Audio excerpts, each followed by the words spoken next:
Hi guys, good morning, good afternoon, good evening, all over the world, depending on where you're watching from right now. So today, the topic I want to talk about today is a very good topic, and I'll advise you guys to watch to the end because it's really gonna help you guys in your relationship to probably make your relationship stronger, and then like also make your relationship go smoothly.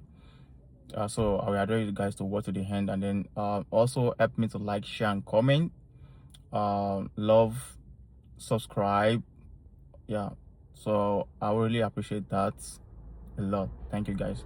So just to go straight to the point, so the topic for today is standards.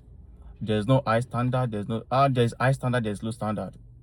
So but your standard ain't too high as a lady or as a guy.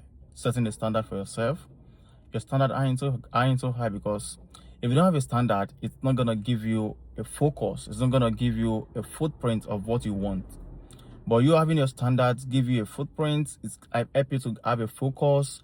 So and then like it's gonna help you to match the kind of person you needed for yourself. So standard is very essential for everyone, for every individual, both female and male. You need to have a standard.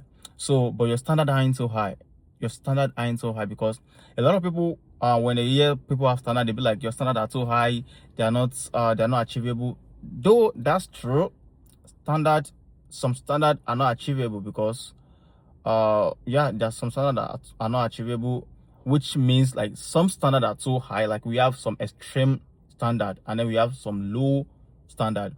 But standard generally for everyone is very essential.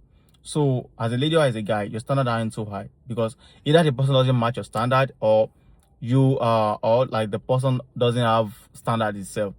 Because if you don't have a standard, you just want to go for anything that comes, and that's very bad for you, because once you go for anything that comes, it's like it won't give you a shaping mind, it won't give you a point of, like it won't give you a direction. Yeah, it won't give you direction. But like once you have a standard, that's gonna keep you in track, because you know, like, oh, this is what I want, this kind of thing I needed. So once you see that kind of standard that matches yours, you guys will jam, you will come. But there are some standards for I mean in relationship that are kind of too high. But in generally in the world, standard that like not too high standard, not too low standard. But in relationship, some standard are actually too high, some standard are too high, and an individual know that these standards are not accomplishable. But in the sense that probably you have a high standard, and then you see someone like very close to your standard, it's a thing that you guys can come together and come to a level of compromise that is gonna pay both party. So in such, that's advisable. But generally speaking, standard is very essential.